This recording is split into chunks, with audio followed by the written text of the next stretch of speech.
Avatar, 2009. Complete analyses and explanations.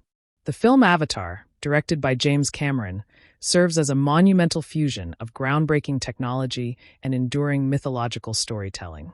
Set in the mid-22nd century, the narrative unfolds on Pandora, a moon orbiting a gas giant in the Alpha Centauri system. This lush, bioluminescent world is home to the Nausicaa, a tall, blue-skinned indigenous species, and vast deposits of an invaluable mineral called unobtainium. The human presence, embodied by the Resources Development Administration, RDA, is purely extractive, representing a colonial and corporate military complex intent on subduing the planet for profit. These analyses and explanations delve into the film's construction, beginning with its protagonist, Jake Sully, a paraplegic former Marine. Jake's journey is the spinal column of the plot. He is a man disconnected from his own body and world, offered a chance at rebirth through the Avatar program. By genetically linking his consciousness to a hybrid Nausicaa body, he gains not only mobility but a new identity.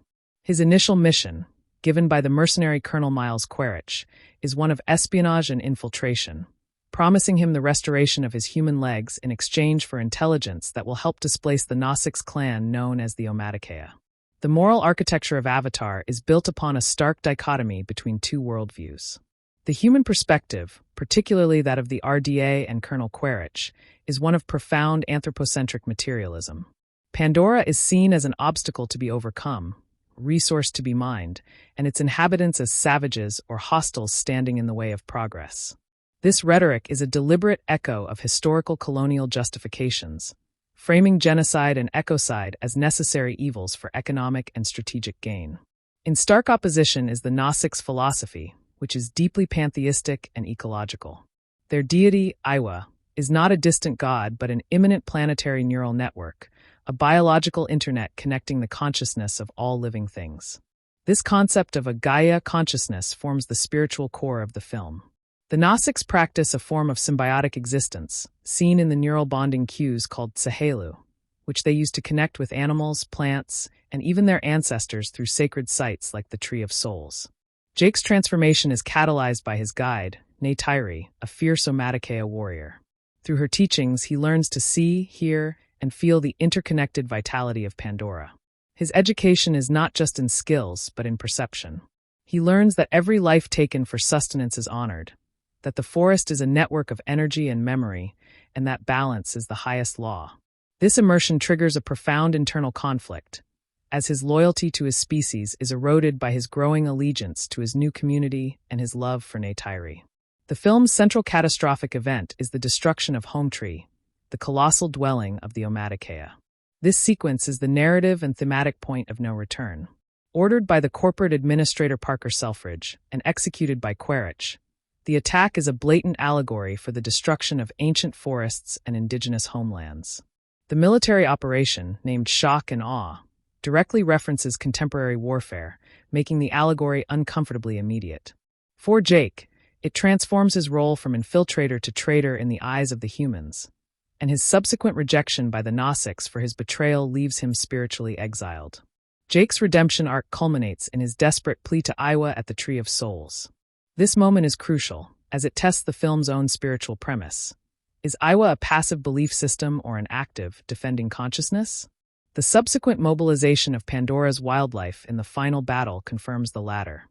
It represents the planet itself rising in self-defense, a literal deus ex machina that is ecological rather than divine. Jake, atop the mighty Leonopteryx Tauric, becomes a unifying figure, the prophesied Tauric Macto, who leads the disparate Nausicaa clans in a final, desperate resistance. The climactic battle is a triumph of visual storytelling and thematic resolution. It pits the cold, metallic technology of the RDA, their gunships, missiles, and mechanized amp suits, against the organic, fluid power of the Nausicaa and Pandora's fauna. Quaritch, in his amp suit, becomes the ultimate symbol of human arrogance and disconnected violence, a cyborg warrior literally encased in armor, contrasting with Jake's vulnerable, biological connection to his mount.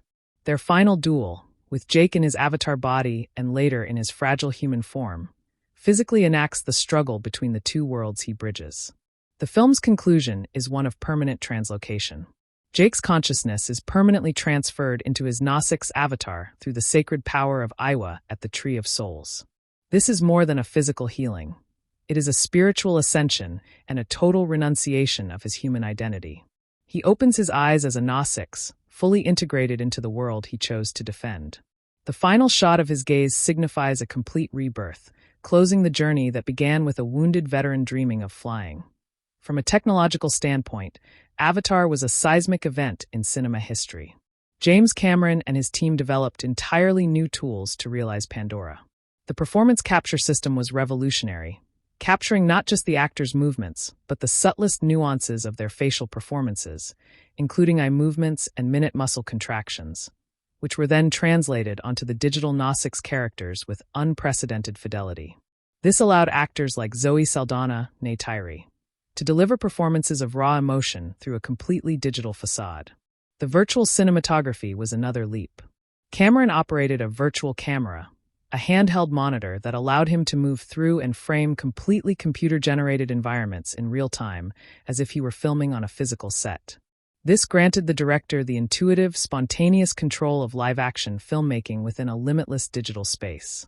The Fusion camera system, a custom-built stereoscopic 3D rig, was designed to create a natural, immersive depth of field, making 3D an integral part of the storytelling rather than a superficial gimmick. The world-building of Pandora is a masterpiece of biodesign. Every creature, plant, and landscape is informed by a logic of convergent evolution and ecological interdependence.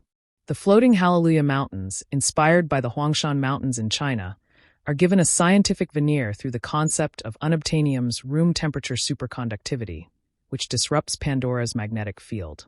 The bioluminescent flora creates a self-illuminating ecosystem, which cinematographer Mauro Fiore lit with a painterly sensibility, earning the film its Academy Award for Cinematography by seamlessly blending the real and the digital.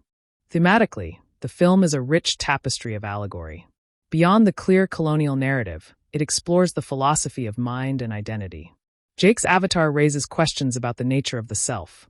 Is he more himself in his disabled human body or in his powerful, connected Nasik's form?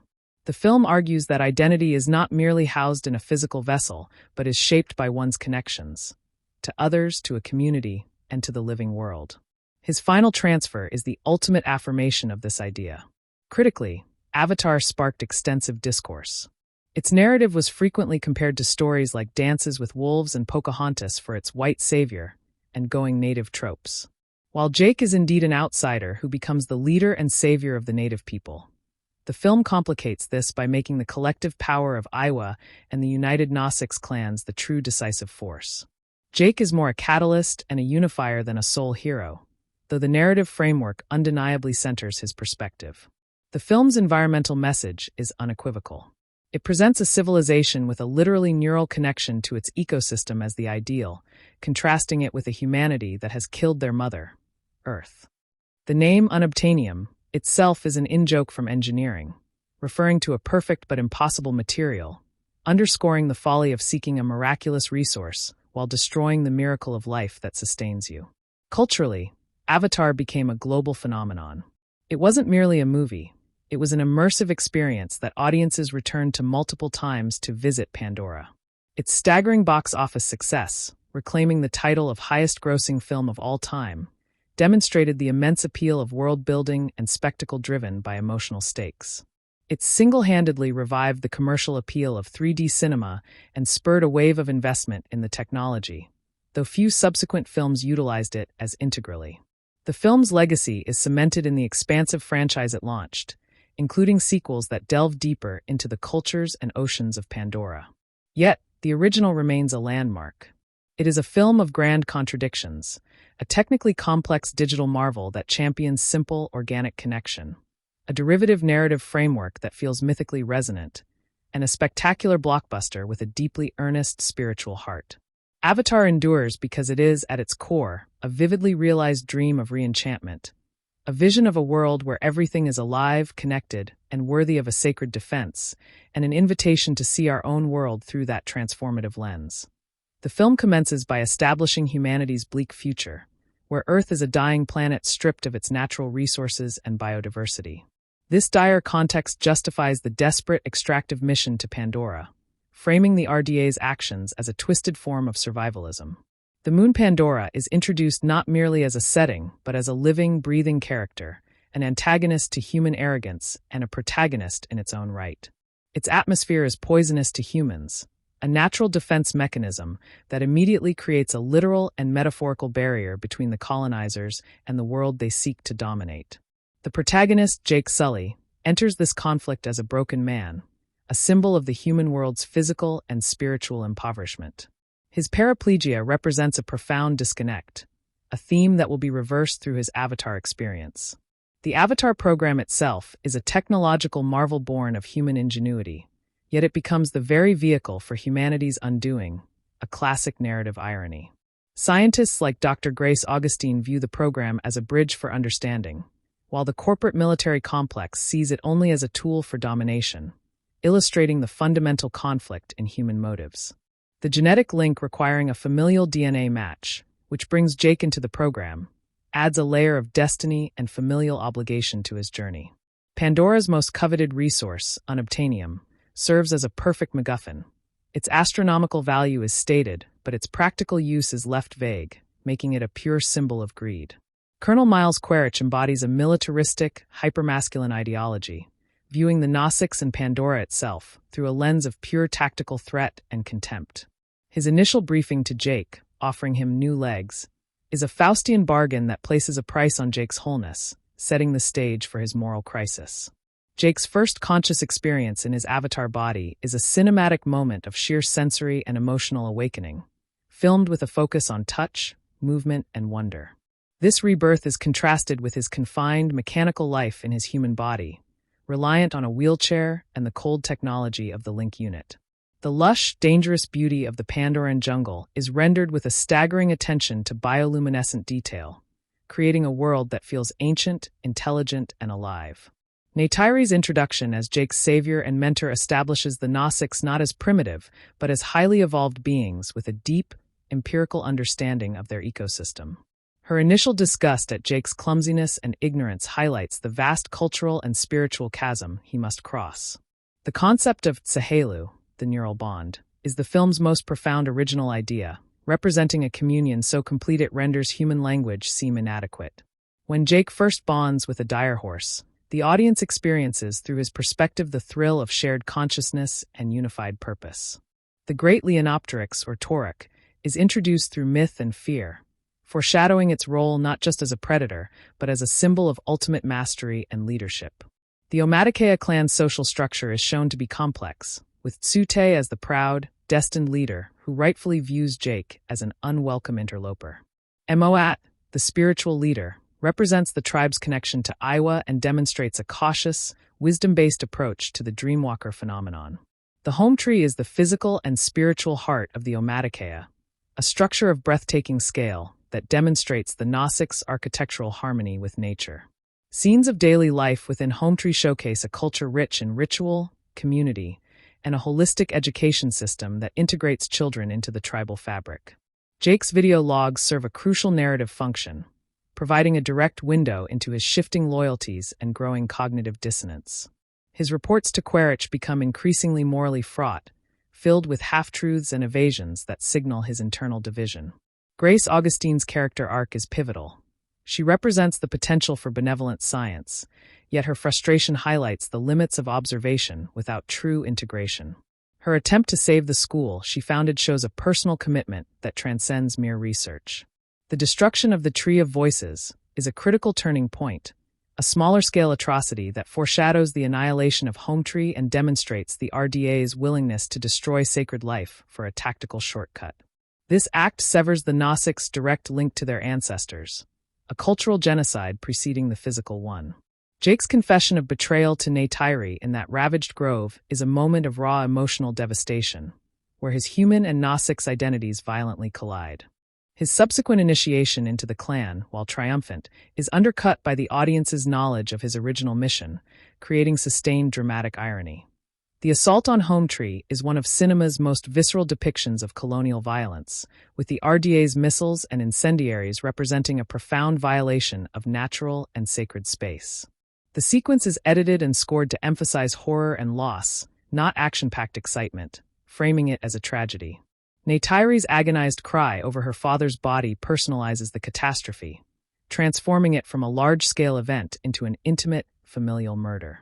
Jake's failed attempt to rally the Nausicaa with a human speech about fighting back exposes the residual gap in his understanding. He still thinks in terms of guerrilla tactics, not spiritual unity. His exile and subsequent desperate plan to tame the Taurak is a classic hero's journey low point, where he must achieve the impossible to regain trust and purpose. The taming of the Taurak is a mythic feat performed with breathtaking aerial choreography, cementing Jake's transformation into a legend from Nausica's prophecy. His return as Taurak Makto unifies the disparate clans, demonstrating the power of shared myth and symbol to mobilize resistance. The War Council sequence broadens the film's scope, revealing the diversity of Pandora's Nausicaa cultures, all united by their reverence for Aiwa and their shared plight.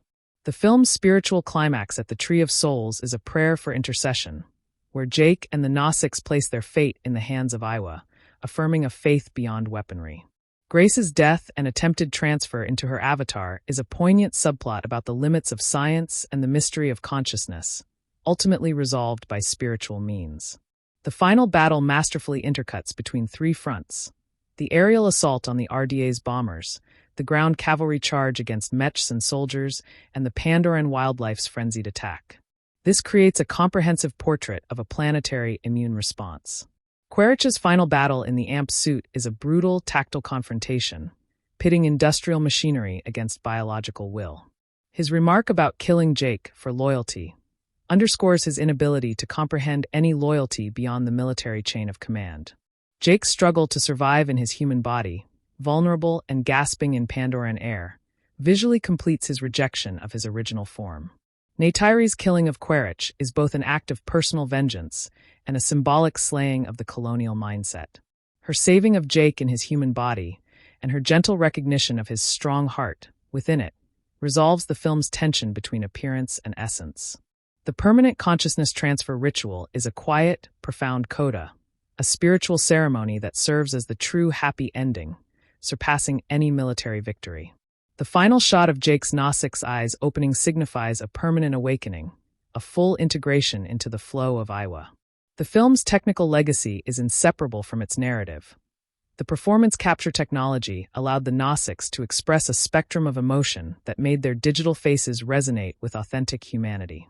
Cameron's virtual camera liberated the film from physical constraints, enabling the seamless, flowing cinematography that makes Pandora feel explorable and continuous. The design philosophy of biomimicry ensures every vehicle, tool, and structure used by the humans appears invasive and angular, while Nausicaa's tools and anatomy feel grown and organic.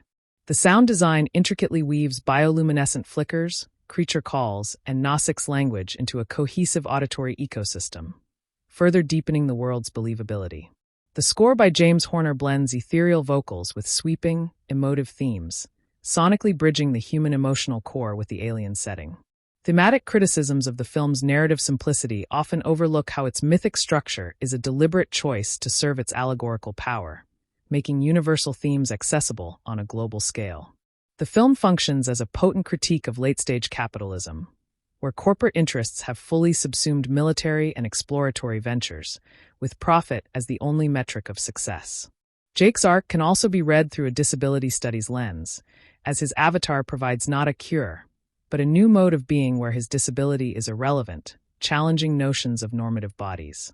The love story between Jake and Neytiri avoids being a mere plot device by grounding their relationship in mutual teaching, shared peril, and a growing respect for each other's worlds.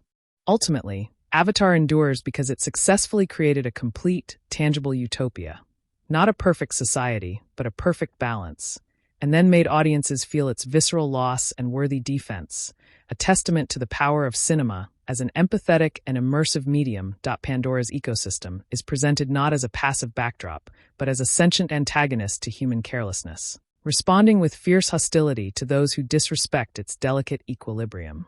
This dynamic shifts the traditional sci-fi conflict from man versus alien to man versus a collective planetary consciousness that defends its own existence.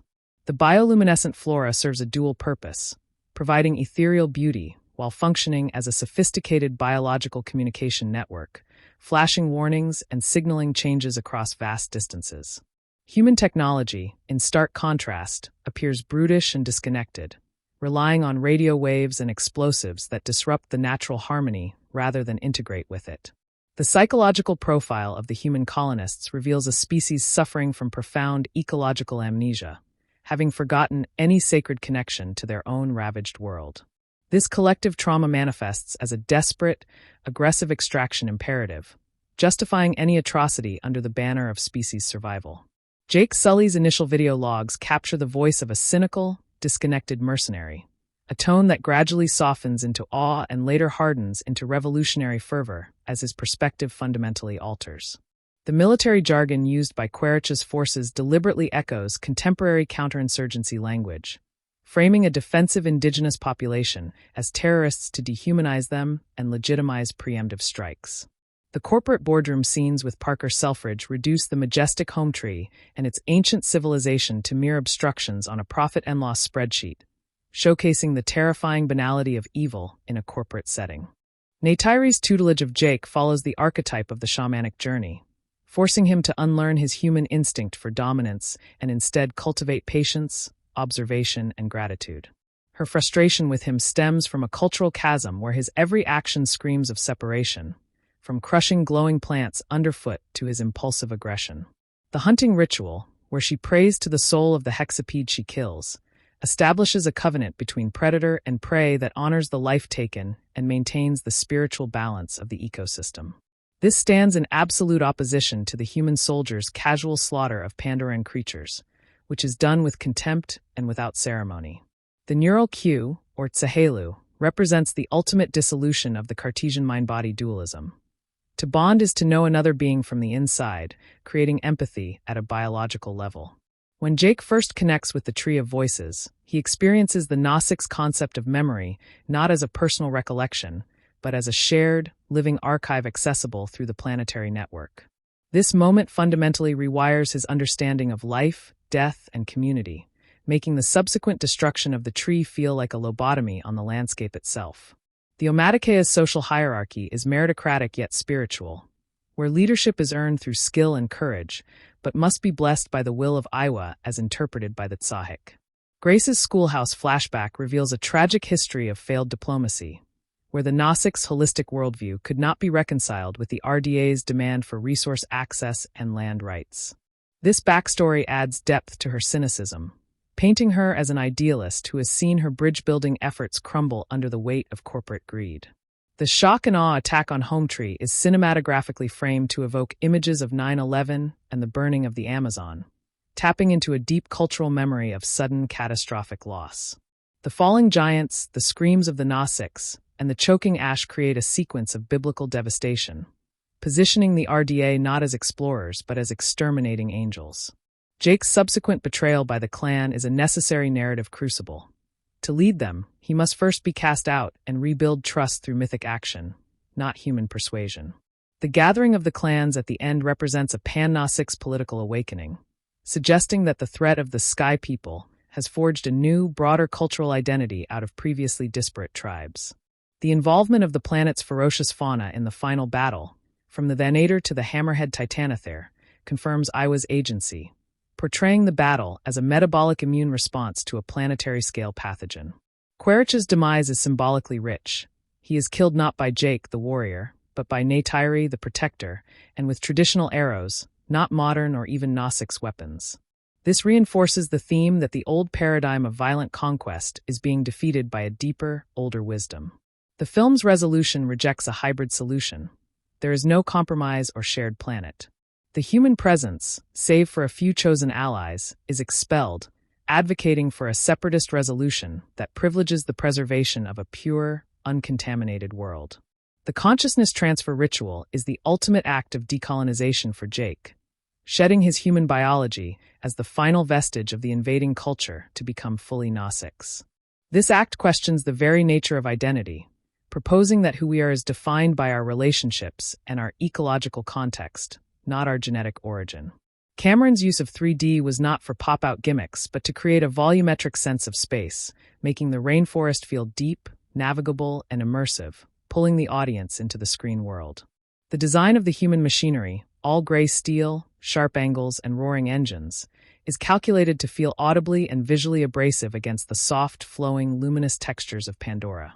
The film's enduring cultural impact lies in its creation of avatar depression, a documented phenomenon where audiences felt a profound longing for the hyper-real, connected world of Pandora, highlighting a deep-seated human yearning for a lost connection to nature. Its narrative, while archetypal, functions as a powerful vessel for its technological and ecological messages, using familiar story beats to make a radically unfamiliar world emotionally accessible. The character of Trudy Chacon represents the conscience of the military, demonstrating that institutional loyalty can be broken by a higher moral law, and that defection is a valid form of resistance. The unobtainium MacGuffin cleverly satirizes the entire colonial enterprise. The substance is never seen or understood, making the destruction waged in its name utterly abstract and therefore even more monstrous. Ultimately, Avatar is a cinematic manifesto for biocentrism, arguing that the value of a life form or an ecosystem is intrinsic and independent of its utility to humanity. It posits that true intelligence is not measured by technological achievement, but by the ability to sustain complex, symbiotic relationships within a living community.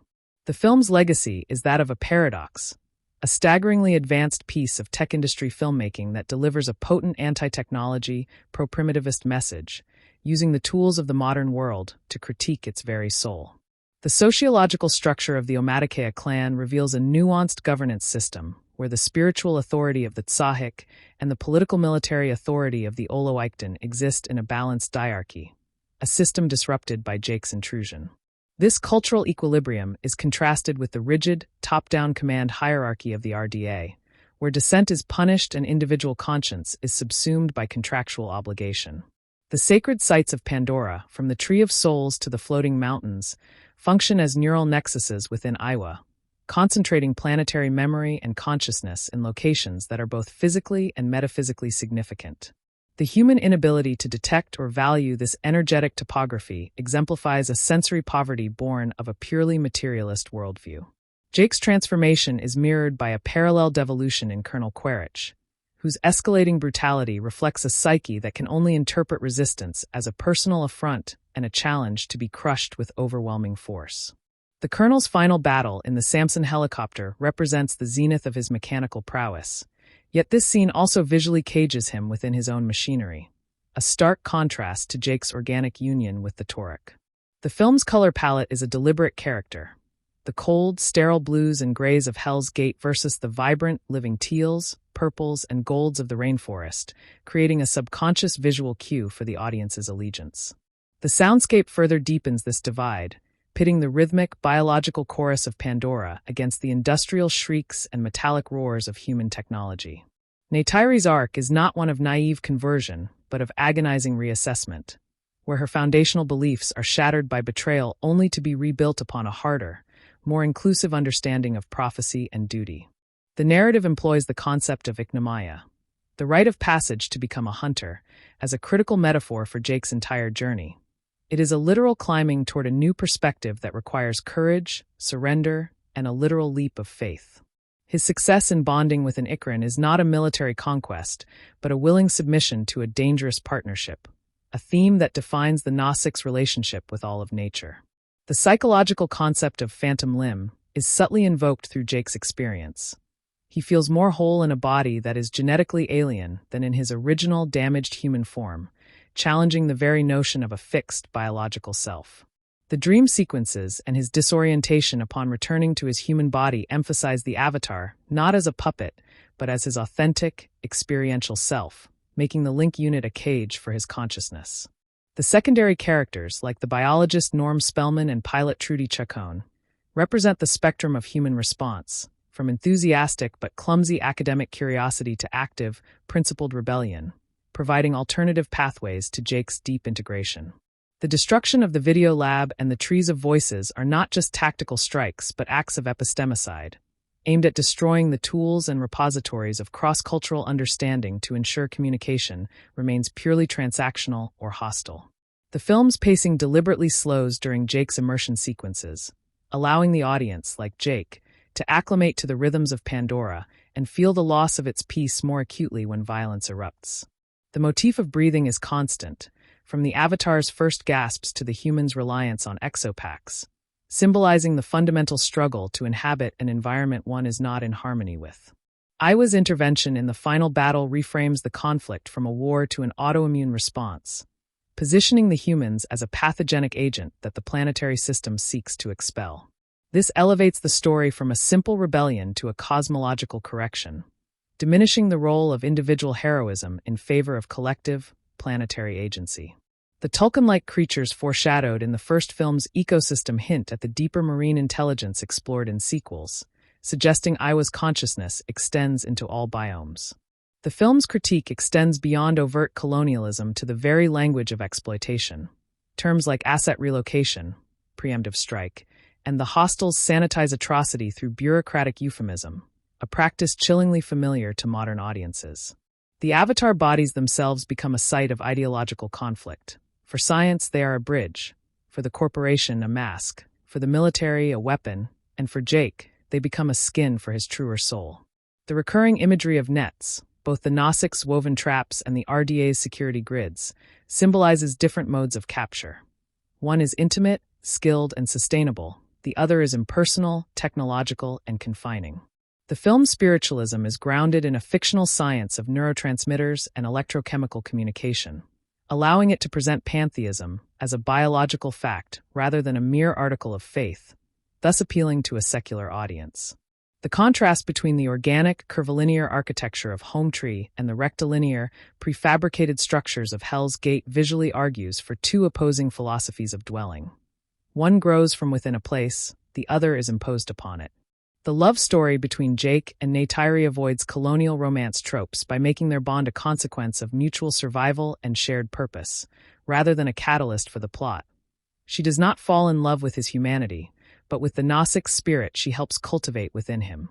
His final report, stating the aliens went back to their dying world, is a masterpiece of perspective inversion, reframing humanity itself as the pitiful, invasive alien species, a profound narrative recentering for the audience.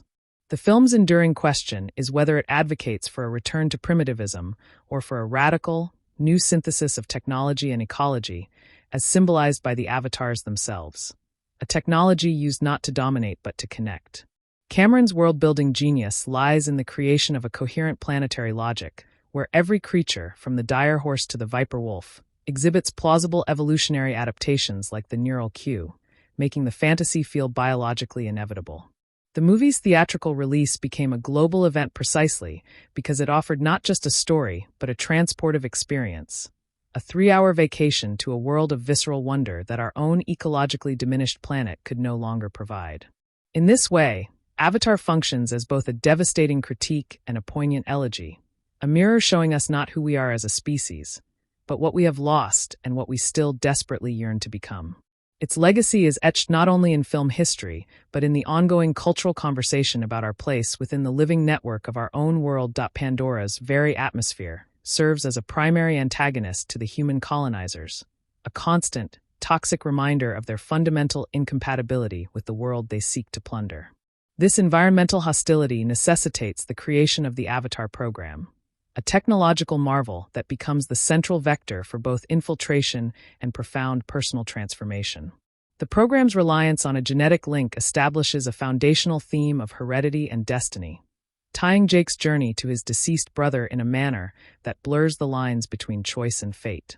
Colonel Quaritch's characterization embodies a particularly virulent strand of militaristic pragmatism, viewing the lush complexity of Pandora solely through the lens of threat assessment and tactical advantage. His physical scarring, presented almost as a badge of honor, visually contrasts with the potential for healing and wholeness represented by the Avatar bodies and the Nausica's way of life. The corporate presence, led by Parker Selfridge, introduces a chillingly amoral calculus where the annihilation of a culture and an ecosystem is reduced to a simple cost-benefit analysis on a spreadsheet. This bureaucratic villainy is in many ways more insidious than Quaritch's overt aggression, representing the impersonal machinery of capitalism that drives colonization. Jake's initial forays into the jungle in his Avatar form are sequences of unparalleled sensory cinema, designed to elicit a visceral sense of wonder and discovery in the audience that mirrors his own. His clumsy, destructive movements through the bioluminescent undergrowth immediately establish the human tendency to dominate rather than navigate, a tendency Neytiri must systematically deconstruct. The concept of seeing is repeatedly emphasized, moving beyond mere sight to a deeper, more holistic perception that acknowledges energy, flow, and the interconnected vitality of all living things. Neytiri's pedagogy is relentless and physical, forcing Jake to develop new muscles of patience, respect, and observation that were utterly absent from his marine training. The hunt, a pivotal early scene, establishes the sacred covenant between hunter and prey, a ritual of gratitude and balance that stands in stark opposition to the human soldier's casual, wasteful slaughter of Pandoran fauna. The neural bond, or tsahelu, is the film's most profound philosophical invention, representing a literalization of empathetic connection that transcends language and species. When Jake first makes tsahelu with a dire horse, the experience is one of exhilarating unity, granting him not just control over another creature, but a felt sense of its strength and being. This biological internet culminates in the trees of voices and souls, which function as living libraries and communication hubs for the Nausica's consciousness, connecting individuals to their ancestors and to Iwa's planetary memory. The destruction of the Tree of Voices is therefore not merely an act of ecological vandalism, but a brutal form of cultural genocide, an attempt to sever the Nausics from their collective history and identity.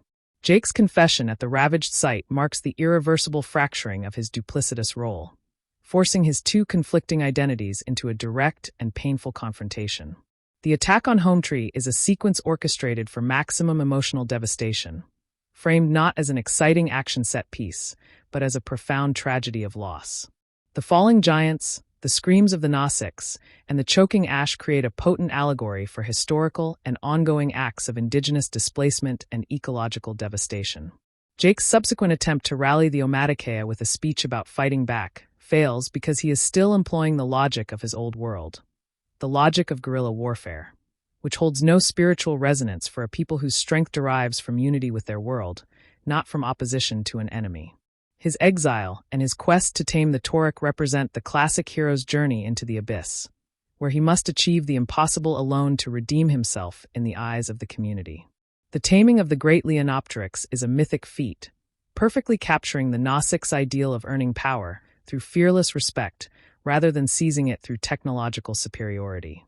The film's spiritual climax at the Tree of Souls is a pivotal moment of surrender, where the Nausics place their fate in the hands of Iwa, acknowledging a power greater than their own martial prowess.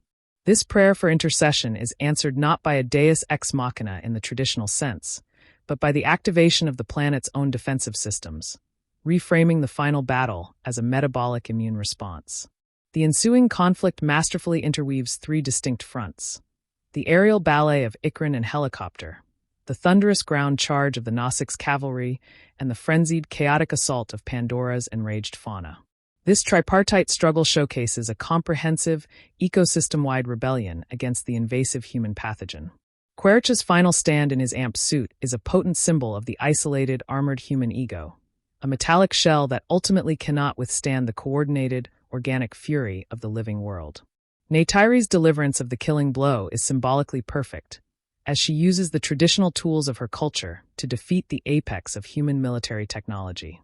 The resolution of Jake's arc is one of complete and irreversible translocation. His consciousness transfer is not presented as a technological procedure, but as a sacred ceremony, the ultimate act of becoming.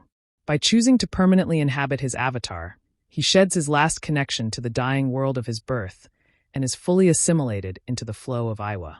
This final choice affirms the film's core argument that identity is defined not by genetics or origin, but by the relationships one cultivates and the world one chooses to protect. The film's technological legacy is inseparable from this narrative. The performance capture allowed the digital Nausics to convey a spectrum of authentic emotion that made their struggle deeply affecting. Cameron's virtual camera system broke the final barriers between imagination and realization, allowing him to compose shots within a completely digital environment with the intuitive freedom of a live-action set. The visual and auditory design of the film creates a constant dialectic between the two worlds. The human technology is all harsh angles, roaring engines, and sterile lighting, while Pandora is a realm of flowing curves, bioluminescent softness, and layered biological soundscapes. This sensory contrast makes the violation of Pandora by human machinery feel viscerally abrasive and wrong.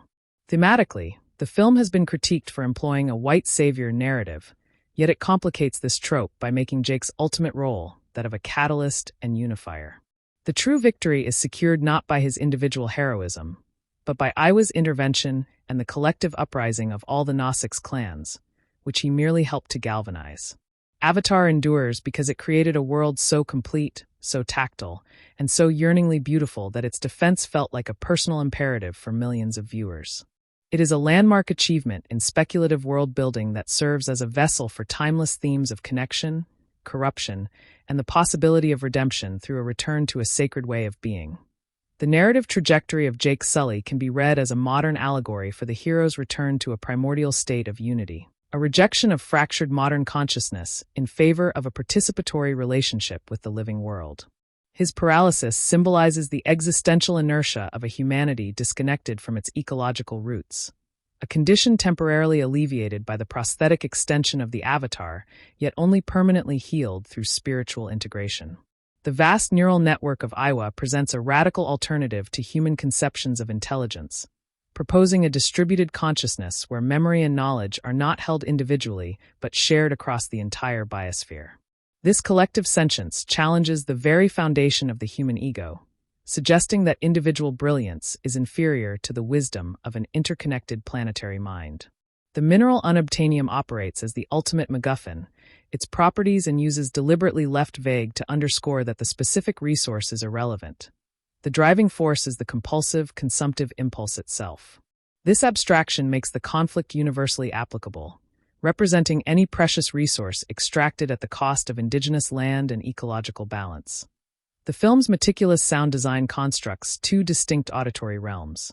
The harmonic, rhythmic pulses and creature calls of Pandora form a symphony of interdependence, while the human world is defined by the discordant roar of engines, the sharp retort of gunfire, and the sterile beeps of technology. This sonic dichotomy continuously reinforces the thematic clash between harmony and disruption without a single line of dialogue. The visual language extends this contrast through a deliberate color palette. The human facilities are bathed in sickly fluorescent blues and sterile grays, while Pandora glows with warm, organic golds, deep violets, and vibrant teals, guiding the audience's emotional allegiance on a subconscious level. The design of the Nausic's themselves avoids simple anthropomorphism. Their larger eyes evoke innocence and wonder, their lean musculature speaks of a life in graceful balance with gravity, and their neural cues are a constant physical reminder of their fundamental capacity for connection. Their language, developed by a linguist, further roots them in their environment, with clicks and tonalities that feel derived from the natural sounds of their world. Secondary characters provide crucial moral counterpoints within the human ensemble. Dr. Grace Augustine embodies the frustrated potential of science divorced from ethics, her arc a tragedy of failed diplomacy where study was never enough to prevent catastrophe. Her final, failed attempt to transfer into her avatar underscores the film's argument that mere academic interest is insufficient. One must fully commit body and soul. The pilot Trudy Chacon represents the possibility of righteous defection, proving that institutional loyalty must be subordinate to a higher moral law, her heroism offering a path of resistance different from Jake's deep infiltration. Norm Spellman, the other Avatar driver, represents a more academic and cautious form of cross-cultural engagement, his journey highlighting that while not everyone can become a Toruk Makto, there are still roles for allies within the struggle. Colonel Quaritch, in contrast, is a study in pathological embeddedness within a militaristic worldview. His trauma from previous Pandoran conflicts has calcified into a genocidal hatred, framing every interaction through the lens of a perpetual, winnable war. The rite of passage, known as Iknomaya, the climb to bond with an Ikran, serves as the perfect metaphor for Jake's entire transformation. It is a terrifying ascent that demands absolute courage, a literal leap of faith, and the surrender of control to form a lifelong partnership. This stands in direct opposition to the human method of domination, where a Samson helicopter is merely piloted, not bonded with, and can be discarded or replaced without a second thought. The concept of Tsahelu radically redefines communication, proposing that true understanding occurs not through symbolic language, but through direct experiential sharing of sensation, emotion, and memory. This makes the bond between Na-6 mates profoundly deeper than human romance, and makes the bond between a hunter and his prey one of sacred respect. When the Tree of Voices is destroyed, the loss is therefore catastrophic on multiple levels. It is a library burned, a church desecrated, and a communal nervous system severed, all to clear a path for a bulldozer. The assault on Home Tree is choreographed and scored as a requiem, not a battle. The falling giants, the panicked flight of the Na-6, and the apocalyptic hail of missiles are presented with a horrifying grandeur that emphasizes tragedy over action.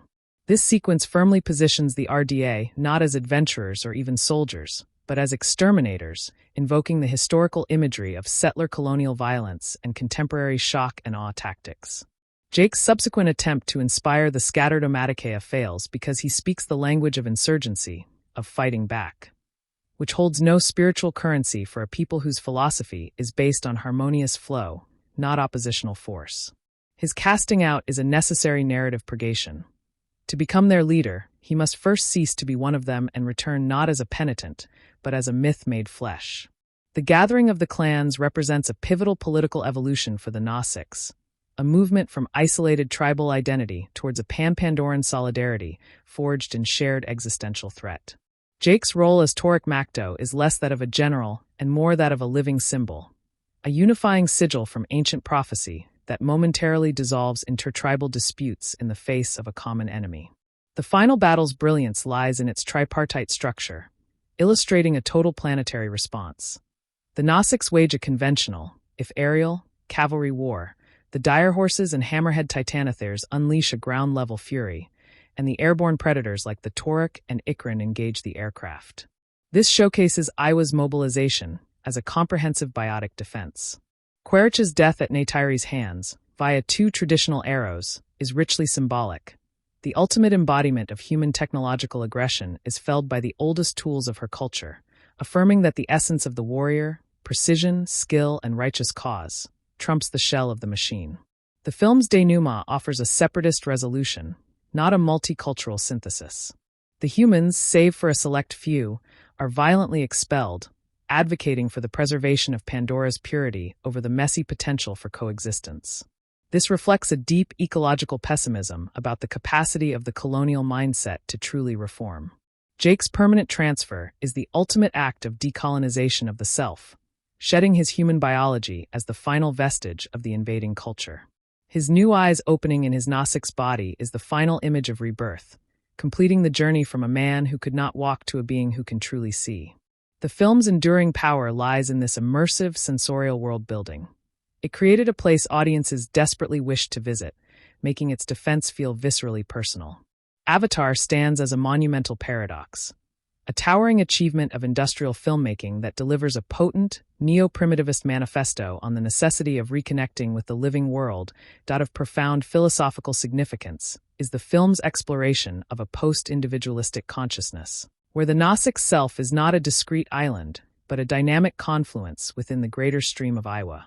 This neural collectivism directly challenges the Western ideal of the atomized, self-determining individual, proposing instead that true identity is relational and emerges from one's bonds. Jake's struggle is thus not merely cultural assimilation, but a complete cognitive and perceptual rewiring, learning to think and feel as part of a network rather than as a solitary agent. The human base, Hell's Gate, functions as a self-contained biome of earthly logic, a sterile bubble where Pandoran air, life, and influence are violently excluded, symbolizing humanity's failure to adapt or listen. Within its walls, the value of every entity is purely extrinsic, quantified by its utility to the mission, creating a moral vacuum where the destruction of a sacred tree is just a tactical obstacle removal. Parker Selfridge is not a mustache-twirling villain, but a perfect avatar of corporate myopia. A man who can acknowledge the beauty of the Na-6 while authorizing their extermination, demonstrating how bureaucratic language sanitizes atrocity.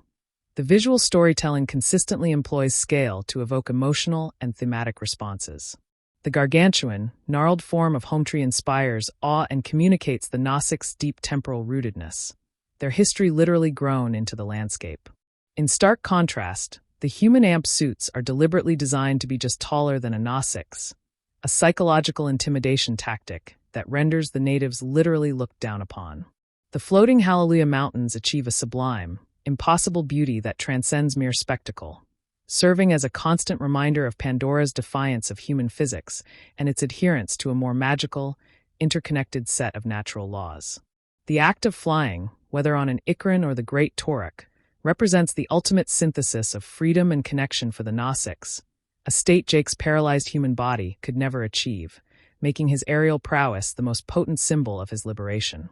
Director James Cameron's background in oceanography deeply informs the film's ecological vision, presenting Pandora not as a passive garden but as a complex, fierce, and competitive web where life and death are part of a sacred, balanced circuit. Neytiri's character arc is one of immense internal conflict, as her foundational worldview is shattered by the dual blows of Jake's betrayal and the annihilation of her home. Her journey from a disciplined teacher to a grieving daughter to a vengeful warrior, and finally to a leader who accepts a flawed outsider as her mate, is a nuanced portrayal of resilience and adaptive growth. Her initial disdain for Jake's demon blood evolves into a recognition of his strong heart, demonstrating the Gnostic's capacity to perceive essence over superficial origin. The film's romantic narrative avoids the pitfall of fetishization because their love grows from shared survival, mutual respect, and a consecrated partnership recognized by Aiwa, not from a simplistic attraction to the exotic. The ceremonial bonding of their neural cues is a more profound union than any human marriage, representing a literal and spiritual intertwining of their consciousnesses and life forces. The narrative device of Jake's video log is a masterstroke, providing an intimate, unfiltered conduit to his evolving psyche. His tone shifts from cynical detachment and military reportage to awestruck wonder and finally to anguished moral conviction, charting his transformation in his own words. These logs serve as the human audience's anchor point, allowing us to experience the disorienting beauty of Pandora alongside him and feel the weight of his impossible choice. The destruction of the school and the trees of voices are preludes to the destruction of Home Tree, each representing an escalating attack on a different facet of Gnostic's culture: education, ancestral memory, and finally, communal living. This systematic deconstruction reveals the RDA's strategy as one of cultural erasure, making the land truly empty, and thus free for exploitation in their colonial narrative. The film's climax subverts the standard trope of the last-minute cavalry rescue. Here, the cavalry is the planet itself. Aiwa's mobilization is not a benevolent god intervening from on high, but the activation of Pandora's immune system, a systemic response emerging from every root, vine, and pair of jaws. This reframes the Gnostics not as the sole defenders of their world, but as one component, albeit a conscious, willful one, within a far larger defensive organism. The resulting battle is chaos from the human perspective, as their predictable technological enemy is replaced by an unpredictable, organic onslaught from every vector. Quaritch's final stand in his amp suit against Neytiri's the Nader and Jake is a perfect microcosm of the larger conflict. Hardened armor and roaring machinery versus agile, coordinated, and ferocious biological power. The resolution's rejection of compromise is thematically essential. A negotiated settlement would validate the premise that the RDA's presence and demands were ever legitimate. Instead, their total expulsion reaffirms the absolute sovereignty of Pandora's life system. Jake's transfer is the final, irrevocable step, a willing death of his human self to be reborn entirely into the network of Aiwa. This choice underscores the film's central argument, that healing and belonging are found not in dominating or even sharing a world, but in becoming of it. The film's technological legacy, its creation of a tangible dream, is what gives this argument its emotional force. We are made to feel the profound allure of connection so deeply that Jake's choice feels not like a loss, but like the ultimate gain. Avatar thus endures as a cinematic totem, a vivid and enduring plea for a re-enchantment of our relationship with the living world. Using the most advanced tools of illusion to make a forgotten truth feel real again. Pandora's flora and fauna are not merely decorative elements, but active participants in a complex chemical and electrical dialogue, a continuous planetary conversation to which the Gnostics have learned to listen. This biosemiotic network, where plants signal distress and animals coordinate through Aiwa, presents an intelligence that is decentralized and ecological, fundamentally alien to the centralized, hierarchical command structure of the human invaders. The psychological allure of the Avatar for Jake is multifaceted, offering not just the restoration of mobility, but also the erasure of his veteran's trauma, a chance to inhabit a form unburdened by the scars and failures of his past human life. His military background, however, initially serves as a cognitive filter, causing him to perceive Pandora's topography first as cover and tactical landscape, rather than as a sacred, sentient being. This ingrained perspective must be systematically dismantled by Neytiri's teachings, which reorient his perception from strategic advantage to spiritual reciprocity. The film's critique extends to the very nature of human exploration, depicting it not as noble curiosity, but as a prelude to extraction, where scientific discovery like Grace's school is inevitably co-opted or destroyed by corporate military imperatives. The character of Tsute provides a crucial counter-narrative to Jake's integration, embodying the justified suspicion and pride of a culture facing existential threat. His initial hostility and eventual reluctant acceptance of Jake's role reflect a traditionalist struggle to reconcile ancient prophecy with a deeply unsettling reality. His ultimate sacrifice in the final battle is not for Jake, but for the Omadikeya and Pandora, a redemption that reaffirms the values of his own culture over the influence of the outsider. The visual motif of linked networks is everywhere. In the tendrils of the neural queue, the glowing pathways on the forest floor, the connective vines of the trees, and even the root systems of Home Tree. This stands in stark, visual opposition to the severed, disconnected state of the humans, who communicate via fragmented radio transmissions and view the world through digital screens. The human body itself is portrayed as fragile and ill-adapted, requiring cumbersome exopacks and pressurized suits, while the Nausica's body is an epitome of strong, graceful, and perfect adaptation to its environment. The film's treatment of technology is deeply ambiguous. The Avatar program itself is a breathtaking feat of genetic engineering and quantum linking, a tool that could bridge worlds with understanding. Yet, in the hands of the RDA, it becomes the ultimate instrument of colonial espionage and betrayal. This duality suggests that technology is not inherently corrupt, but becomes an extension of the consciousness that wields it. The contrast between the organic, living technology of the Nausics, their bows, their bonds, their homes grown from trees, and the dead, metallic technology of the humans, underscores a conflict between biophilia and necrophilia. The final battle's most potent image may be the swarm of stingbats overwhelming a scorpion gunship. It is not brute force that wins, but overwhelming, coordinated life. The sound design during the destruction sequences deliberately layers the grotesque sounds of twisting metal and shattering glass over the cries of the Nausics, sonically equating the destruction of their culture with the destruction of a machine. On a socio-political level, the film explores the dynamics of how resistance is formed. The Nausics are not naturally warlike. Their defensive war is a reluctant, forced response born of catastrophic loss. Their unification under Jake as Toruk Makto demonstrates how symbols and myths can catalyze disparate groups into a potent collective force, a process mirroring real-world nationalist or liberation movements. The RDA's failure stems from a profound intelligence failure. They understood the Nausics' material culture, but were utterly blind to their spiritual and ecological power source, dismissing Aiwa as pagan nonsense. This arrogance, the failure to recognize a form of intelligence different from their own, is their ultimate undoing. The movie suggests that true dominance comes not from firepower, but from understanding and integrating with a system's fundamental rules, a lesson Jake learns and the RDA contemptuously ignores. The ending's spiritual transcendence is carefully earned. Jake's prayer to Aiwa is not a plea for magical intervention, but a request for balance, a recognition that the Nausics are part of a system they do not fully control. Aiwa's response validates the Nausics' faith as an empirical reality, not a superstition, grounding their spirituality in biological fact. The transfer of consciousness is the final, logical step for Jake, as his human body has become not just a prison but an irrelevant shell. His rebirth as a Nausix is the ultimate victory over the forces that sought to use his body as a weapon. In this new form, he is no longer a marine, a cripple, or a spy, but simply part of the people, his identity subsumed into the community and the planetary network. This conclusion offers a radical vision of belonging that transcends species, nationality, and even biology, proposing connection as the highest state of being. Avatar's lasting impact lies in its ability to make this vision feel not just desirable, but palpably, achingly real, immersing the audience so completely in a world of connection that our own world feels, by contrast, lonely and impoverished.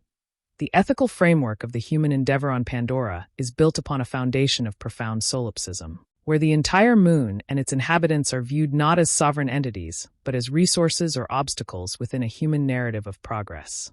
This anthropocentric worldview justifies any action through a utilitarian calculus that recognizes only human needs and human futures, rendering the extinction of the Gnostics a regrettable but acceptable externality. Jake Sully's journey is, at its heart, an escape from this solipsism into a state of radical ecological empathy, where he learns to perceive value in beings and systems entirely for their own sake. His paralysis is therefore symbolic on multiple levels, representing not only a physical limitation, but also the constrained perception of his culture, unable to move beyond its own destructive paradigms. The avatar body becomes his vehicle for both physical and philosophical liberation, allowing him to literally step outside himself and into a new mode of existence where relationship precedes utility. Neytiri's role as a mentor extends far beyond survival training. She is a guide in a metaphysical re-education, teaching Jake to interpret the world as a continuous, flowing text written in energy and connection. Her initial rescue of him from the viper wolves is not an act of naive compassion, but a recognition of a sign from Iwa, placing her personal feelings in subordination to perceived planetary will. This establishes the Gnostic's consciousness as one that is constantly receiving and interpreting signals from their environment, living in a dialogical relationship with their world. The Great Tree of Souls functions as the ultimate interface for this dialogue, a place where the individual mind can commune directly with the planetary consciousness, accessing not data, but wisdom, memory, and perhaps even prophecy. This contrasts starkly with the human link units, which are isolating pods connecting a single mind to a single artificial body for a specific, instrumental purpose. The military strategy of the RDA, conceived by Colonel Quaritch, is a classic application of overwhelming force against a perceived primitive adversary, a strategy that fails catastrophically because it mistakes technological inferiority for strategic simplicity. Quaritch operates from a colonial playbook that has historically succeeded on Earth, never considering that Pandora itself is an active participant in the conflict. His plan to destroy Hometree is a textbook decapitation strike aimed at shattering the enemy's cultural and logistical heart, a move he believes will lead to rapid capitulation. Instead, it transforms a localized resistance into a pan-planetary war, demonstrating a fatal misreading of the Gnostics' source of resilience. The subsequent aerial bombardment of the Tree of Souls is an even more desperate and nihilistic act, an attempt to destroy the enemy's church, to break their spirit, revealing a mindset that recognizes the potency of faith, but only as a target, not as a power source. The film's environmental message is woven into its very narrative structure. The invasion progresses from ground clearing to resource extraction to the bombing of sacred sites, mirroring the escalating stages of real-world ecological degradation and cultural destruction. The unobtainium deposits cause the floating mountains, making the most spectacular and spiritual feature of Pandora a direct result of the very mineral the humans covet, a poignant irony that the invaders are literally seeking to mine the foundation of the world's beauty. The bioluminescent network responds to touch and emotion, suggesting that Pandora feels its inhabitants, creating a feedback loop of care or harm that the Gnostics understand intuitively. This turns the ecosystem into a moral amplifier, where violence against it reverberates and is remembered, a concept foreign to the humans who see only inert matter. Jake's transformation is catalyzed by a series of embodied experiences that bypass his intellectual defenses. The tactile joy of running, the exhilarating terror of the hunt, the profound peace of neural communion. His brain is literally rewired by these experiences, forging new neural pathways that align with Gnostic's perception. This is why his final video log message feels so authentic. He is no longer reporting on an alien culture, but speaking from within its epistemological framework. His declaration that everything is backwards now signifies a complete cognitive inversion. The final battle, therefore, is not just a fight for territory, but a clash of epistemologies, a centralized, hierarchical command model versus a decentralized, emergent network intelligence. The victory of the network proves to be more adaptable, resilient, and powerful. The film's conclusion offers a vision of post-human integration that is both triumphant and melancholic. Jake abandons his human form completely, suggesting that reconciliation between the two states is impossible. One must choose a side in the fundamental conflict between extraction and integration. His new eyes opening symbolize a final, complete seeing, the last veil of human perception lifted. The audience is left with the haunting message that the Sky People return to their dying world, framing humanity not as victorious explorers but as pathetic exiles, condemned to the barren future they created. Avatar's power lies in making the Gnostics' world so sensorially rich and emotionally compelling that this choice feels less like a tragedy for Jake and more like an ascension, leaving viewers to ponder the poverty of their own connection to the living world.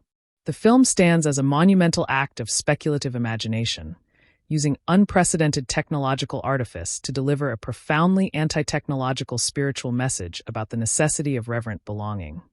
The political economy of the RDA operation on Pandora functions as a hyper-evolved form of extractive colonialism, where corporate and state power have fully merged into a single authoritarian entity with its own private army. This entity operates beyond the reach of Earth's depleted governments, governed solely by shareholder returns and a mandate to secure resources at any ecological or moral cost. Parker Selfridge represents the polite boardroom face of this system, a man who can express a flicker of regret while coldly authorizing genocide, illustrating how modern capitalism can compartmentalize atrocity within a framework of profit and loss. Colonel Quaritch is his necessary counterpart, the explicit instrument of violence that such a system requires to enforce its will upon unwilling subjects and a resistant environment. Their partnership reveals the inextricable link between corporate greed and militarized suppression, a dynamic repeatedly observed throughout human history. The Avatar program, funded by this same apparatus, is thus tainted from its inception, a tool for domination disguised as a bridge for understanding, its noble scientific potential immediately corrupted by its master's strategic aims. Jake Sully's value to Quaritch is rooted in a cynical understanding of embodied experience. The Colonel recognizes that a soldier's mind within an avatar body will perceive the Gnostics and their terrain through a tactical lens, providing intelligence no remote sensor or satellite image could capture. This very plan, however, contains the seed of its own failure, as it underestimates the transformative power of lived experience within a culture fundamentally opposed to everything the military mindset represents. Jake's Marine training initially allows him to survive Pandora's dangers, but it is Neytiri's teachings that allow him to thrive, forcing him to exchange a posture of defensive aggression for one of open, vulnerable receptivity. The film carefully charts this psychological shift through his video logs, which evolve from terse military reports into poetic, awestruck reflections, documenting the dissolution of his old identity in real time. His growing sense of belonging is portrayed not as a rejection of his human qualities, but as an awakening of capacities for connection that his own culture had suppressed or atrophied. The Gnostics' concept of time is inherently cyclical and ecological, tied to the rhythms of reproduction, migration, and planetary energy flows, contrasting with the human's linear, progressive timeline aimed at extraction and departure. This difference underpins the fatal miscommunication between the species. The RDA operates on quarterly reports and mission clocks, while the Gnostics operate on generational and arboreal timescales. The destruction of Hometree is therefore not just a spatial crime, but a temporal one, obliterating centuries of intertwined biological and cultural growth in minutes. The sacred sites represent nodes where deep time is accessible, where ancestors are not gone but remain as accessible memories within Iwa's network. This provides the Gnostics with a resilience that appears as stubbornness to the humans. Their refusal to relocate is not irrational, but rooted in a temporal understanding of identity that is geographically and biologically anchored. The visual and narrative symbolism of the link units is profoundly significant. For the humans, they are isolation tanks, sensory deprivation chambers, where the user lies inert while projecting consciousness elsewhere, perfectly symbolizing a culture that dreams of escaping the limitations of the physical world. For Jake, the unit becomes a recurring site of anguish, a coffin for his true self where he is forced to confront the growing schism between his human shell and his Gnostic's life. The final time he enters the link unit to pilot his avatar for the battle, it is with a sense of tragic finality, knowing he may never return to that frail human body. The subsequent destruction of the unit by Quaritch is a symbolic murder attempt, an effort to trap and kill Jake's consciousness in the vulnerable flesh he has already spiritually abandoned. This makes Neytiri's later rescue of his human body an act of profound significance, as she saves the last vestige of his old self not for its own sake, but because it contains the strong heart of the being she loves. The film's depiction of leadership is deliberately contrasted. Quaritch leads through fear, rank, and the transactional promise of restored legs. Jake, as Torek Makto, leads through earned mythic status, personal sacrifice, and by channeling the collective will of the people and the planet. Itukin and Moat lead through a balance of tradition, spiritual wisdom, and communal consensus. The RDA's leadership is hierarchical and brittle, shattering when its key node, Quaritch, is destroyed. The Gnostic's leadership is distributed and resilient, able to incorporate a transformed outsider and unite disparate clans because it is rooted in shared myth and ecological imperative rather than individual command. The final gathering of the clans is not a military muster, but a spiritual convocation, sparked by a living legend but sustained by a shared, desperate need to preserve their way of being. The film's philosophical culmination is the realization that Iwa is not a passive goddess to be worshipped but an active learning system. Grace's dying line, "She's real," suggests the scientists have gathered data proving the planetary neural network's existence and responsive capacity. Iwa's decision to intervene after Jake's prayer represents a choice, perhaps triggered by the scale of the threat and the sincerity of the plea. This transforms Pandora from a setting into a protagonist with agency. Jake's permanent transfer is thus not just an individual salvation, but an offering accepted by the planet, a conscious incorporation of a new element into its network. The last shot is one of peaceful integration, not victorious conquest. Avatar ultimately argues that in the face of a consciousness as vast as a living world, the only meaningful act is not to conquer or even to understand, but to connect, submit, and become part of its sacred, balanced whole. The film's enduring resonance lies in its presentation of this connection as the most profound and fulfilling state imaginable, a stark critique of our modern alienation. The societal structure of the Gnostics presents a compelling model of an eco-technical culture where their technology is entirely biological and emergent from their environment, never seeking to dominate or replace it. Their tools, weapons, and dwellings are extensions of the forest, cultivated and shaped rather than manufactured and assembled, existing in a continuum with the living world. This stands in absolute opposition to the human technosphere, which is defined by its separation from an imposition upon nature, creating sealed environments and machines that roar against the ambient silence. The act of making tsehelu with another creature is the ultimate expression of this philosophy, where technology is not a tool held in the hand, but a symbiotic interface woven into the very body. This biological interface allows for a transfer of skill and instinct so complete that riding a dire horse becomes as natural as walking, erasing the learning curve required for human machinery. Consequently, the Gnostics achieve a state of fluid expertise that appears as magical prowess to the humans, who remain forever separated from their vehicles by controls, screens, and metal hulls. The narrative function of the unobtainium MacGuffin is masterfully subversive. Its very name, drawn from engineering slang for a perfect but fictional material, winks at the audience about the emptiness of the quest. By never showing the mineral in use or explaining its properties beyond its value, Cameron reduces the entire colonial endeavor to a pure, abstract lust. This abstraction makes the conflict universally applicable, representing any resource-driven displacement, from diamond mines to oil fields. The floating mountains, held aloft by the magnetic properties of unobtainium, create a powerful irony. The humans seek to destroy the very geological marvels their coveted resource creates. This illustrates the self-defeating nature of extractive logic, which consumes the beauty and wonder that initially justified exploration. The RDA's operations are a closed loop of desire and destruction, incapable of perceiving value in anything that cannot be weighed, shipped, and sold. Jake's transformation is framed as a neurological and spiritual migration from a brain-centric consciousness to a heart-centered, networked awareness. His human life was governed by the executive function of the military mind, planning, commanding, compartmentalizing. His Gnostics education cultivates an intelligence of the heart, a felt sense of connection that operates faster than thought.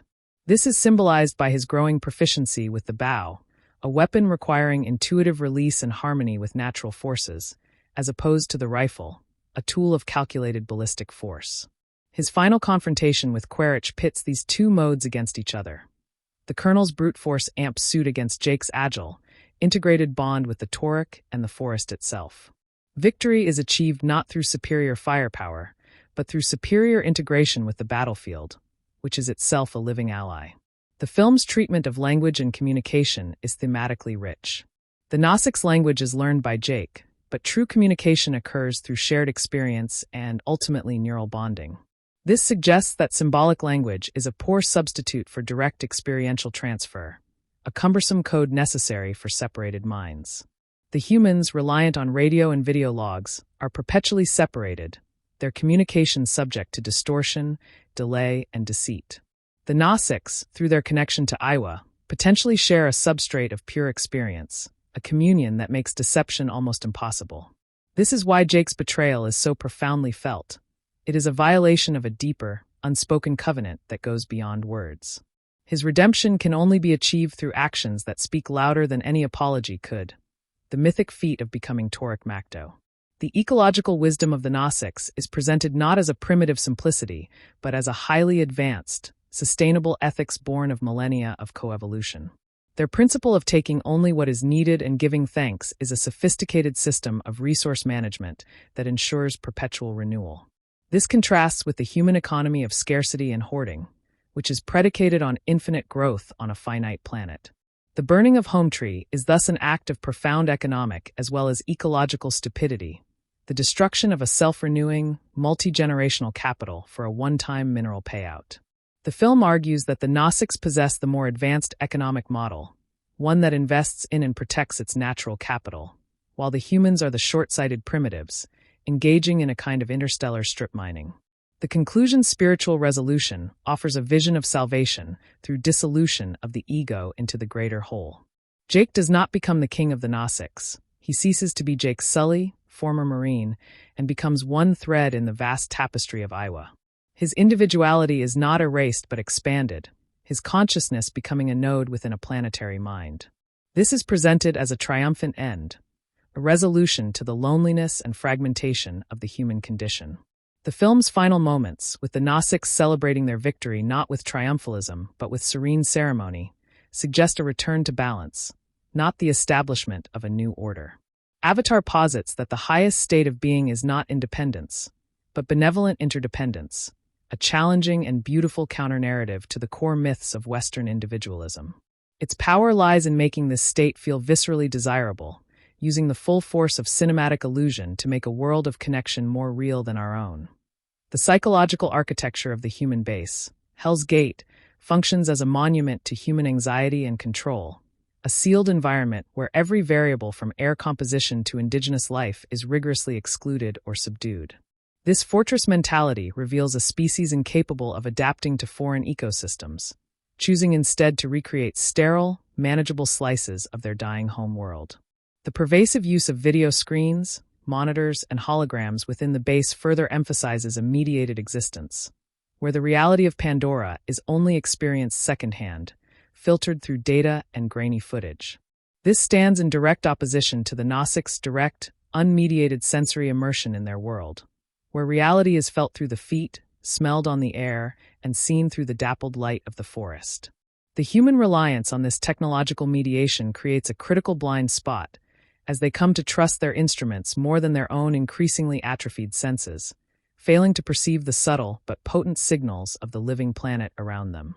The character arc of Dr. Grace Augustine embodies the tragic limitations of purely empirical science when confronted with a phenomenon that transcends material measurement.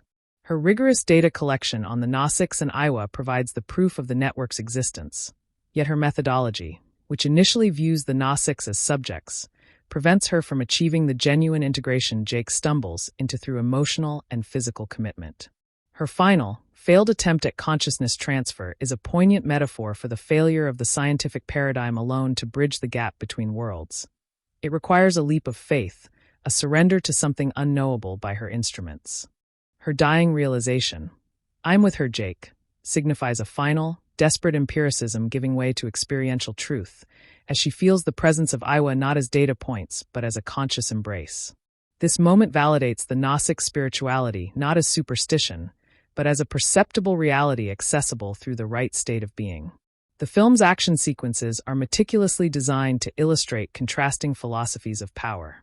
The human military employs concentrated, explosive force delivered from a distance, missiles, incendiaries, and high-caliber rounds, maximizing destruction while minimizing personal risk and intimate contact. The Naziks, conversely, utilize precise personal and kinetic force, arrows, spears, and the mounted charge, requiring proximity, skill, and a direct assumption of physical risk. This distinction reinforces the thematic divide between detached, technological annihilation and engaged, embodied conflict. The most terrifying human weapon, the Dragon gunship, is a flying fortress, a concentration of firepower so dense it seems invulnerable. Its destruction by a swarm of stingbats is the ultimate poetic justice, as the impersonal war machine is overwhelmed by a cloud of tiny, living beings, demonstrating that networked biological persistence can defeat monolithic mechanical power. The romantic narrative between Jake and Neytiri avoids colonial fantasy tropes through its careful construction of mutual agency and cultural exchange. Neytiri is never an object of conquest. She is a skeptical teacher, a reluctant savior, and a fierce critic of Jake's ignorance. Her love for him grows only as she witnesses his capacity for change and his willingness to shed his human arrogance. Their bond is consecrated not by human custom, but by the sacred rituals of her people and the direct, neural union blessed by Iwa. This relationship serves as the microcosm of the film's ideal, a connection so profound it requires the literal intertwining of essences, creating a new, hybrid unit stronger than its individual parts. Their partnership becomes the emotional core of the resistance, symbolizing the fertile potential of true synthesis, in stark contrast to the sterile, exploitative intent of the RDA's version of cross-species engagement. The political allegory of the film extends to its portrayal of propaganda and information control. Quaritch's briefing to the security forces dehumanizes the Naziks, framing them as relentless savages to justify preemptive violence. Jake's own video logs are initially a tool for this intelligence apparatus, but they are gradually subverted into a private record of dissent and transformation. The destruction of the school and the Tree of Voices represent the suppression of alternative narratives and shared history, classic tactics of a colonizing power seeking to impose its own story on the land. The Naziks' resilience stems from their access to a deeper, non-written history stored in Iwa, a living archive that cannot be burned. Their collective memory is ecological and genetic, not merely oral, making it far more durable than human records. The film's resolution presents a form of victory that is ecological rather than military.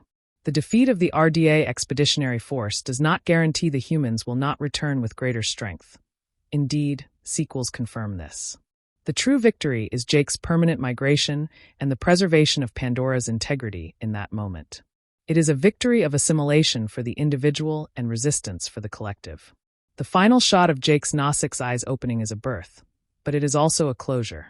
He has completed his journey across the existential boundary, leaving behind the species that views the universe as a collection of resources to be claimed. He now sees through the eyes of a people who view the universe as a web of relationships to be honored. Avatar's legacy is this powerful sensory argument for a shift in perception, using the most sophisticated tools of the modern world to make a pre-modern, ecological worldview feel not just viable, but utterly necessary and profoundly beautiful. It is a paradox that fuels its enduring appeal. A digital artifact yearning for an analog soul. Pandora's ecosystem operates on principles of radical interdependence, where predation and death are not terminal events, but essential transfers of energy and memory within the Iwa network. This cyclical understanding of life fundamentally alters the moral calculus of existence, removing the human dichotomy of life versus death and replacing it with a continuum of transformation. The Naziks' prayers during the hunt acknowledge this continuum, honoring the creature not for its sacrifice, but for its participation in the sustaining flow of the whole. This philosophy permeates their entire society, fostering a deep-seated aversion to waste and a reverence for all life forms as temporary vessels of the planetary consciousness. The human practice of clear-cutting and mass slaughter appears to them not just as violence, but as a form of profound ontological violence, a willful severing of threads in the living tapestry. This creates an unbridgeable ethical chasm between the two cultures, one that cannot be negotiated because it stems from incompatible first principles about the nature of reality itself. The concept of home, is dissected with remarkable depth throughout the narrative. For the Gnostics, home is an active, breathing entity. Home tree, the forest, Pandora itself, a place of reciprocal care where identity is literally rooted. Their connection is so profound that banishment is considered a fate worse than death, a severing from the neural and spiritual network that sustains the self. For the human personnel at Hell's Gate, home is a distant, half-remembered planet, and their current habitation is a temporary, fortified camp. This transience fuels their extractive mindset. They are mere visitors who can strip mine and depart, bearing no long-term consequences for the damage inflicted. Jake's entire journey is a search for a true home, a place where his body and spirit can be fully integrated, which his own world and his human form have failed to provide. His eventual choice is therefore not a betrayal, but a homecoming to a state of belonging his original culture had made impossible. The visual motif of the spiral is a recurring and potent symbol throughout the film.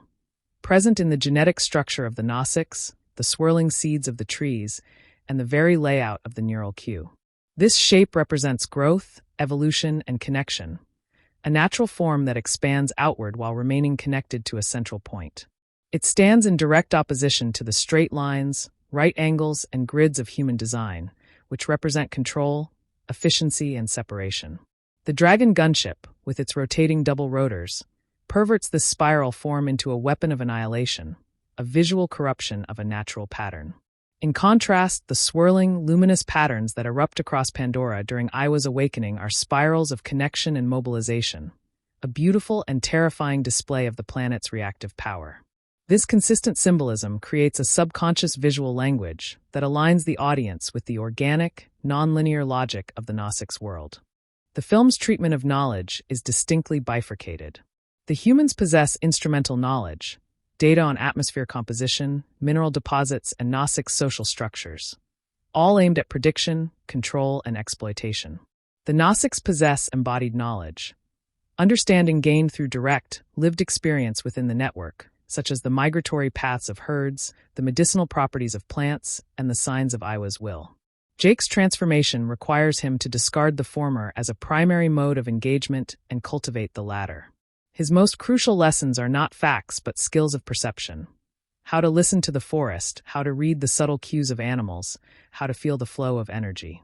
This epistemic shift is why he can become Torek Makto. He has learned to think with the ecosystem, not merely about it. His final victory is, in essence, a victory of embodied, networked knowledge over disconnected, instrumental data. The role of myth and prophecy in Gnostic society is shown to be a functional and adaptive cultural technology. The legend of Torek Makto is not a quaint fairy tale, but a living narrative framework that provides a model for unifying disparate clans in times of existential crisis. It functions as a social script, ready to be activated when specific conditions are met. This reveals a sophisticated understanding of narrative's power to shape collective action. Jake's fulfillment of this prophecy is therefore not a random accident, but a convergence of his unique circumstances with a pre-existing cultural receptivity. The myth grants his leadership an immediate legitimacy that years of diplomacy could not achieve, demonstrating how symbolic narratives can operate with the force of political reality. The humans, in their rigid materialism, dismiss these stories as primitive superstition, committing yet another critical failure of intelligence by ignoring the operational power of belief. The film's final act masterfully inverts the traditional colonial narrative of rescue.